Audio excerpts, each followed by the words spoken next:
Përshëndetje! Mirë se erdhët në këtë tutorial për HTML dhe CSS. HTML dhe CSS janë dy gjuhët bazë të ndërtimit të një websajti. Ato të dyja janë komponentë që shkojnë së bashku, sepse HTML, quajtur ndryshe Hypertext Markup Language, përdoret për vendosjen e teksteve dhe Cascading Style Sheet CSS përdoret për përpunimin e këtyre elementeve që mund të jenë tekst, imazhe, linkje e të tjerë. Ndërkohë që ne jemi në Google tashmë dhe sa herë që ne klikojmë në Google një fjalë të caktuar, për shembull imazhe, na shfaqen disa linkje në të cilat ne mund të klikojmë dhe të marrim më shumë informacion. Në këtë rast, na shfaqet një web page ku shohim informacion të paraqitur në trajt teksti, imazhi, linku, liste e të tjerë. Por ku shkruhet ky kod i cili na paraqitet në trajtin e informacionit të tillë? Shkruhet në tekst editore. Dhe në rastin ton do përdorim Visual Studio Code, i cili është dhe editori më i famshëm ndër web developers. Por për ndërtimin e një websajti, do na duhet së pari të ndërtojmë një folder në desktop dhe do ta quajmë atë HTML. Këtë folder do ta marrim dhe ta çojmë tek editori jon në mënyrë që të krijojmë një fajl që do e quajmë index.html dhe kështu kemi iniciuar dokumentin ton të parë në HTML. Dhe mjafton të vendosim karakterin pikë-çuditëse dhe japim enter dhe do njihemi me trajten e përgjithshme të një dokumenti në HTML. Siç e shihni, në dokument ka tagun fillestar që është HTML dhe tagun mbyllës përfundimtar HTML. E shihni që një tag është një element i cili ndodhet midis dy shenjave, më e vogël më e madhe, dhe secili element kryen një funksion të caktuar në ndërtimin e websajtit. Në rastin aktual që jemi, shohim që kemi dy elemente që janë fillestar, që janë dhe më të rëndësishmi për sa i përket dokumentit HTML, është head dhe body. Në head ne shkruajmë titullin, që për projektin ton do e shkruajmë faqja ime e parë, dhe këtu mund të vendosim dhe stilime të tjera që do i shohim kur të diskutojmë CSS. Elementi më i rëndësishëm i një dokumenti HTML është body, sepse brenda bodyt do shkruhen të gjitha elementet e tjerë që japin informacionin në websajtin ton. Këtu do paraqiten çdo informacion që do shihet në web page. Atëherë, fillojmë dhe njihemi me disa nga tagët më të rëndësishme të HTML. Fillojmë me P. P është paragraf. Dhe brenda këtij tagu, siç e shihni, ka tag hapës dhe tag mbyllës. Pra ky quhet një tag çift, sepse hapet dhe mbyllet dhe ndryshimi midis tagut hapës dhe mbyllës është ky sleshi këtu përpara P-s, që e shihni edhe tek taget e tjera. Atëherë, shkruajmë këtu hello world dhe iniciojmë rrugtimin tuaj në zhvillimin e websajteve, duke përshëndetur të gjithë botën. Atëherë, si mund ta shohim këtë që kemi shkruar ne këtu? Shkojmë dhe hapim folderin ton dhe shohim na është paraqitur një dokument HTML. Këtë dokument e hapim me Google Chrome. Dhe ja ku jemi. Na doli faqja jone e parë me titull faqja ime e parë dhe atë çka shkruajtëm në body hello world. Mund vazhdojmë tani me shkrimin dhe njohjen e tageve të tjera. Kemi gjithashtu H1. H1 është një nga headerat që variojnë nga 1 tek 6 dhe janë disa headera që mund të quhen ndryshe dhe tituj, për shembull në rastin kur ne shkruajmë në fletore dhe duam t'i japim një pjesë të tekstit më shumë rëndësi ose të jetë një hyrje në paragrafin që vjen më poshtë. Dhe për të parë ndryshimin midis h-njishit dhe p-t, do japim save sërish dhe bëjmë refresh faqes tonë dhe shohim që hello është në masi më të madhe se sa shkrimi hello world i vendosur brenda paragrafit, p dhe intensiteti i shkronjave është më i madh. Kalojmë tek një element tjetër që janë listat. Listat i kemi të renditura dhe të parenditura. Po marrim në rastin ton të parenditur, unordered list. Brenda listave kemi element listash, kështu që po vendosim në të rast 3 element dhe shohim që një element fillon me tag hapës LI dhe mbyllës LI me slashin përpara. Dhe shkruajmë këtu moll portokale.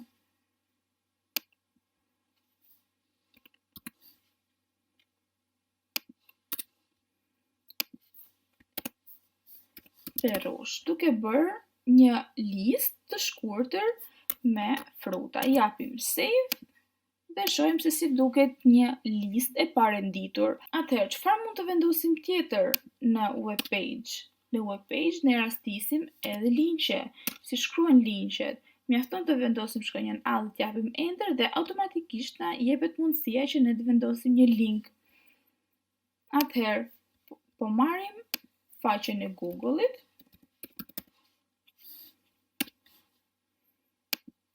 i bëjmë copy linkut dhe brenda thonjzave të href bëjmë paste dhe japim këtij linku një emërtim dhe po themi shto fruta. Japim save dhe shkojmë e shohim se si duket tashmë faqja jonë. Refresh, ja ku kemi shto fruta dhe kur vendosim kursorin mbi këtë frazë, shohim se na ndryshon. Kjo tregon që kemi link. Klikojmë dhe faqja jonë na çon në faqen kryesore të Google. Kthehemi mbrapsht dhe shohim çfarë mund të shtojmë tjetër në website-in ton. Mund të shtojmë dhe imazhe. Shkruajmë img dhe japim enter dhe na jepet mundësia që të vendosim një source, pra një burim se nga vjen ky imazh që do shfaqet në website-in ton dhe një emërtim që mund t'i japim këtij imazhi. Atëherë, po zgjedhim një imazh, po i bëjmë copy linkut të këtij imazhi dhe i bëjmë paste dhe po japim një emërtim ushqime. E bëjmë save, shkojmë në faqen tonë, refresh dhe njihemi dhe shikojmë që në faqen tonë u paraqit tashmë dhe një imazh. Çfarë mund të rastisim tjetër në një web page? Mund të na rastisi të njihemi me table. Table është një element tjetër. Pra tabelat. Dhe tabelat kanë rreshta që janë të r. Dhe këto rreshtë, brenda rreshtave ne kemi të dhëna. Table data. Atëherë, le të shkruajmë këtu brenda një tabele fjalën moll. Le të marrim një rresht tjetër dhe brenda rreshtit do kemi të dhëna dhe po shkruajmë portokale. Po marrim një rresht tjetër dhe brenda rreshtit duhet të hapet tagu i të dhënave dhe po shkruajmë rrush. I bëjmë save, kalojmë tek faqja jonë dhe shohim që na u shtua një tabel, por nuk duket shumë mirë se kjo është tabel, duket thjesht si një shkrim, dikush mund ta ngatrojë edhe me paragraf këtë. Dhe çfarë mund të bëjmë ne në këtë rast? Mund t'i shtojmë tabelës sonë disa stilime. Brenda table mund të shtojmë border, dhe t'japim vlerën 1, japim save, kthehemi tek faqja jonë, bëjmë një refresh dhe ja ku jemi. Tabela jonë tashmë duket më mirë. Kalojmë tashmë tek një element tjetër i HTML-s. Le ta vendosim çdo element që kemi shkruar deri më tani në koment, duke bërë command dhe slash. Kjo na mundson që kodin mund ta shohim vetëm ne që po e rregullojmë tashmë dhe po e shkruajmë. Tashmë do hapim një element të ri që quhet div. Çfarë është divi? Divi është një container, një mbajtës, i cili mund të ketë formë katrore, rrethore apo çfarëdo. Dhe ky mbajtës, ky container na mundson ne që brenda tij të vendosim elemente të ndryshme. Po shkruajmë brenda këtij divi, unë po mësoj HTML. Atëherë japim save, bëjmë refresh faqes tonë dhe shohim që na u shfaq në website, unë po mësoj HTML. Nuk duket shumë ndryshim midis këtij divi dhe paragrafit, por për këtë na shërben stilimi i cili do mësojmë në CSS. Ky është ndërtimi i një dokumenti HTML të suksesshëm. Kalojmë tashmë në CSS dhe të njihemi me dokumentin CSS. Në këtë rast, do bëjmë një file të ri dhe po i shkruajmë style.css dhe kështu krijohet një dokument CSS-je. Por çfarë na shërben CSS-ja? CSS-ja pa HTML nuk mund të funksionojë, sepse CSS-ja në vetvete është përpunim i atij informacioni që ne kemi në HTML. Le të fshijmë tashmë këtë që kemi shkruar deri më tani dhe po mbajmë vetëm hello world. Sepse unë dua që këtij hello world t'ja ndryshoj dhe nuk dua që të më duket vetëm e zeza mbi të bardhë në faqen time. Dua t'i bëj disa rregullime. Atëherë, rregullimet mund të bëhen brenda tagut P dhe kjo quhet inline style, pra mënyra se si ne mund të ndryshojmë stilin, paraqitjen elementit të caktuar. Po shkruajmë style dhe i japim atributin ose tiparin color dhe po themi blu. Atëherë, shkrimi jonë me ngjyrën blu. Por çfarë dua unë të bëj tjetër? Dua që edhe backgroundi të ndryshojë. Dua që backgroundi të marrë ngjyrën jeshile.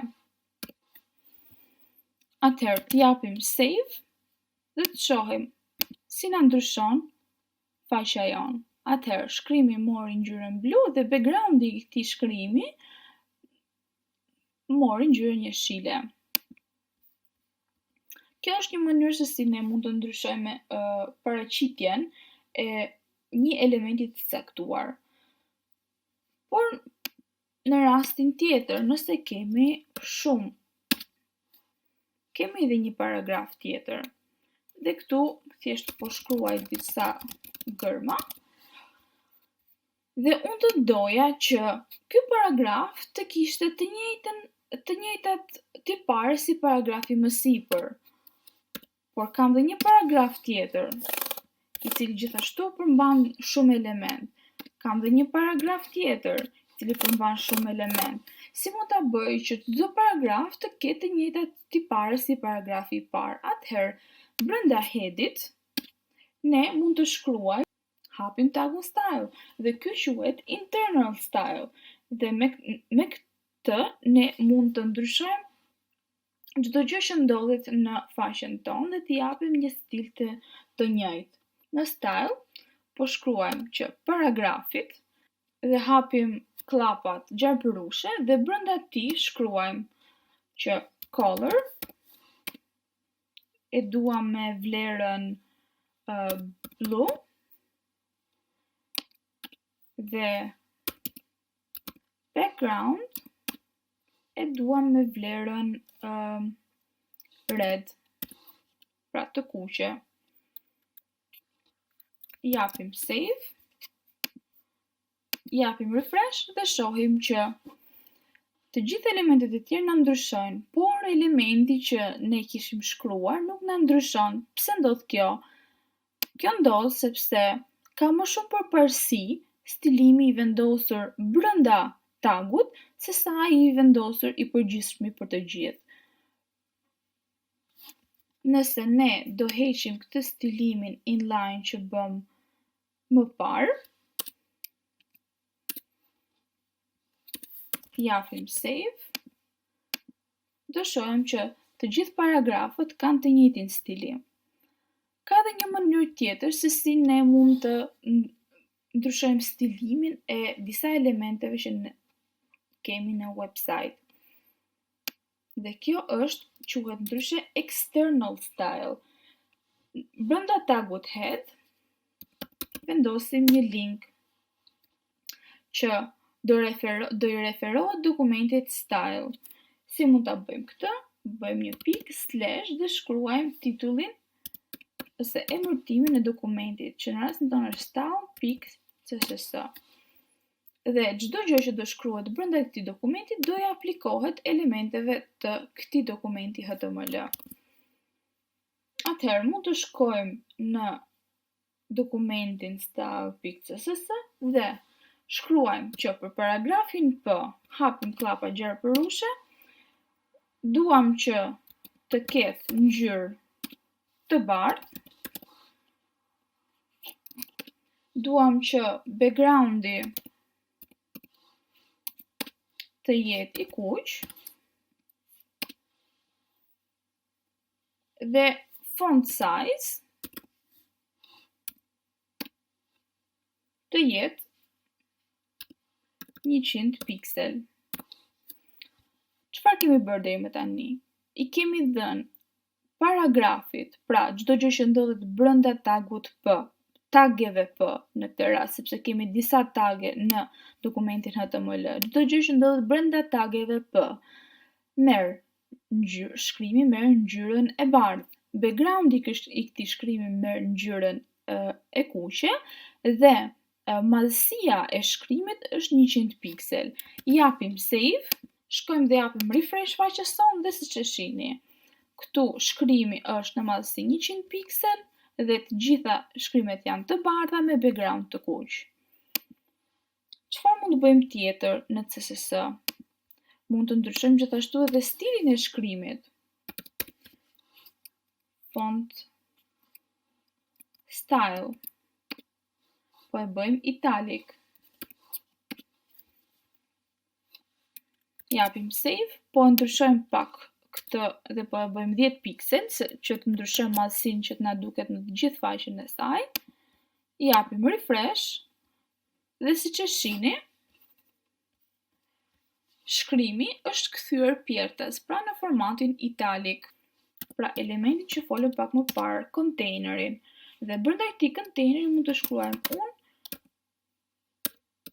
po mësoj CSS. Dhe mund të krijojmë disa dive, sepse do na duhet që të shohim, po shkruajmë të njëjtën gjë, unë po mësoj CSS. Për të parë dhe ndryshimin që do kenë këto dive, sepse ne një divi mund t'i japim disa ndryshime të caktuara. Shkruajmë div në CSS dhe vendosim klapa gjarpërushe. Një divi mund t'i japim gjërësi, width. Në këtë rast po i vendosim gjërësi 100 piksel.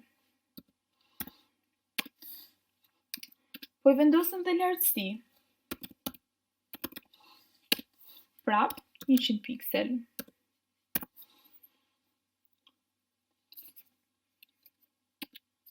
Po japim dhe një background që të ndryshojmë me pjesën tjetër, një background, dhe po e vendosim ngjyrën yellow, që të bëj pak kontrast me pjesën e paragrafeve. CTRL-S tek të dyja dokumentet, refresh, dhe shohim që divet tona të dyja kanë marrë ngjyrë të verdhë dhe janë dy kuti të vendosura njëra mbi tjetrën, por ato nuk duken shumë mirë në këtë rast. Si mund ta bëjmë ne që të duket më mirë? Duke i shtuar margin dhe padding. Atëherë shkojmë në HTML dhe për t'i dalluar divet nga njëra tjetra, sepse siç e pam, këtu divet janë të bashkangjitura dhe nuk duket mjaft mirë, mund t'i japim një ID këtij divit ton dhe të vendosim ID-n box. Çfarë na bën kjo ID? Kjo ID na mundson ne që ky div specifik me këtë ID specifike të ketë ndryshimin që do vi tani.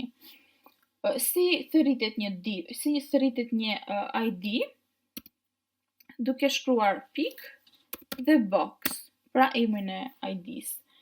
Atëherë, këtij boxi do t'i japim, mos harrojmë klapa gjarpërushe, do t'i japim tiparet margin dhe po i vendosim vlerën 10 piksel.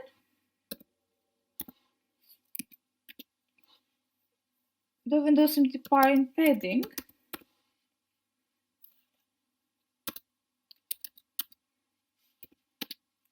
dhe po japim dhe këtij vlerën 10 piksel. Dhe po japim dhe një border që të jetë më i dallueshëm. Një border prej 2 piksel, solid, me vija të pandara pra, dhe një border të kuq, ngjyrë të kuqe. Po japim save, i bëjmë një refresh faqeson.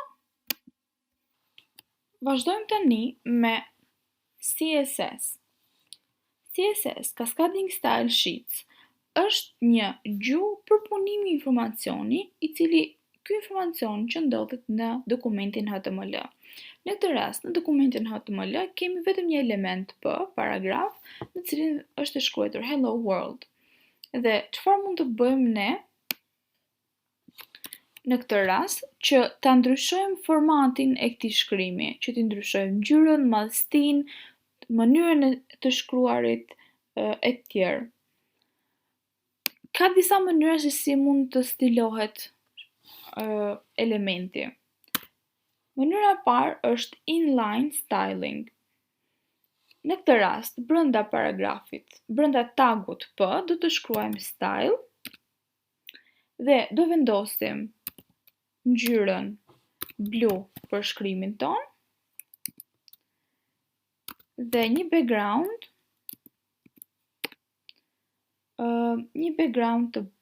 të kuq. Po t'i japim save dhe shkojmë në faqen ton, japim refresh dhe shohim ndryshimin që ndodhi. Mënyrë tjetër se si ne mund të ndryshojmë këtë paragraf. Mënyra tjetër është që brenda tagut head ne të vendosim një tag të ri style. Brenda këtij tagu style do vendosim që për paragrafin P, hapim klapa gjarpërushe, ngjyra do jetë e bardhë,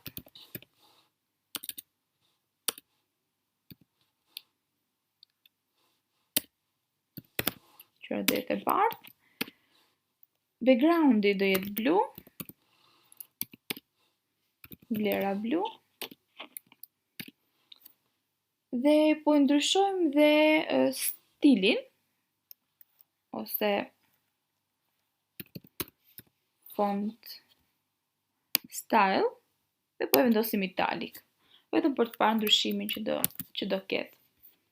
Atëherë i bëjmë save, i bëjmë refresh, dhe ja, shkrimi tashmë u bë i bardhë në formatin italic dhe backgroundi blu. Mënyra e tretë dhe më e përdorura e stilimit të paragrafëve të ndryshëm apo elementeve të ndryshëm që ndodhet brenda badit. Këtu në këtë rast po vendosim disa paragraf për të parë sepse në këtë rast na shërben dhe më shumë kur të dalim në një dokument të ri, kur kemi të bëjmë me shumë ndryshime brenda elementit. Po shkruajmë disa shkronja, thjesht sa për lehtësi dhe shpejtësi. Kjo quhet external, kjo mënyrë tjetër e stilimit quhet external style sheet. Në fillim, brenda headit, ne duhet të vendosim një link që të na lidhi këtë dokument HTML-je me dokumentin ton të CSS-s. Do japim një pik, slash dhe emërtimin e dokumentit ton CSS. Japim save dhe shkojmë në CSS dhe për tagun P, hapim klapa gjarpëruese, duam që çdo gjë që ndodhet brenda tagut P të ketë ngjyrën e kuqe me një background të verdh dhe me një font size, pra me një madhësi shkrimi 100 piksel. Ok, japim save me CTRL-S dhe shkojmë tek faqja jon, refresh dhe ja ku jemi.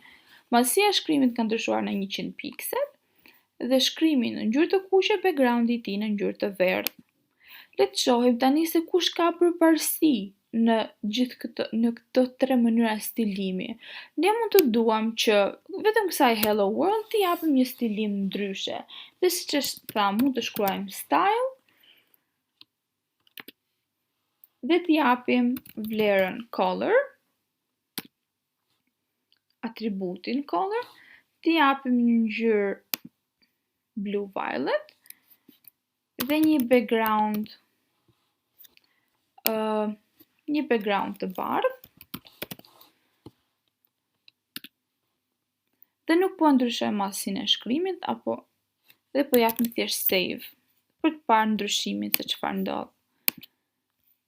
Ja tek ndryshoi dhe shohim tani më që ka më përparësi ndryshimi inline dhe internal style sesa i external.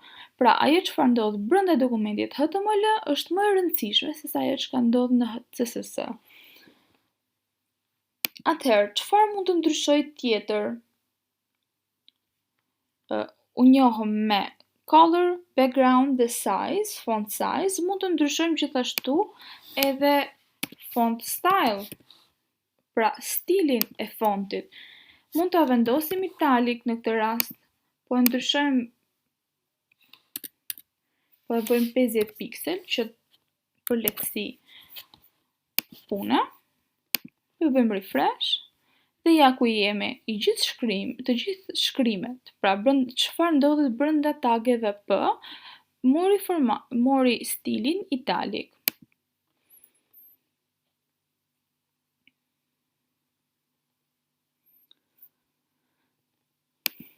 Atëherë, vazhdojmë me një element tjetër, i cili prap mund të stilohet. Ai është divi, pra containeri. Brenda kontejnerit unë po shkruaj, unë po mësoj CSS. Po e kopjoj dhe po i jap CTRL-V për ta pasuar edhe në rreshtin tjetër, sepse do kemi mundësinë të shohim se si do na duket ky div në faqen tonë. Në këtë rast ne nuk shohim ndonjë ndryshim. Shumë kush mund të thotë që ky është thjesht një paragraf. Por, për ta përcaktuar më qartë se ky është një div, shkojmë në style, në style.css dhe le ta stilojmë divin ton. Le t'i japim klapa gjarpëruese dhe t'i vendosim një width, pra një gjerësi, këtij kontejneri, prej 100 piksel. Le t'i japim një gjatësi prej 100 piksel. Dhe le t'i japim një background të verdh. Apo që të ketë ndryshim me këtë, po e bëjmë jeshil. Që të ketë ndryshim me paragrafin. I japim save. Shkojmë tek faqja jonë, refresh dhe ja ku pa që ky kontejneri jonë, këta të dy më saktë, sepse të dyve ju stilohet paraqitja, kanë një madhësi, pra një gjerësi 100 piksel, një lartësi 100 piksel dhe backgroundi i kontejnerit është jeshil në të dyja rastet. Por çfarë ndodh nëse ne njërit prej tyre duam t'i bëjmë një ndryshim dhe jo të dyve? Atëherë, njërin duam t'i japim një stilim ndryshe. Atëherë japim një ID dhe po vendosim box. Atëherë, japim save dhe kalojmë tek style dhe e therasim këtë ID. Këto ishin bazat e gjuhës së programimit CSS dhe HTML. Faleminderit për vëmendjen dhe mos harroni të bëni like dhe subscribe. Na ndiqni në videot e ardhshme. Faleminderit.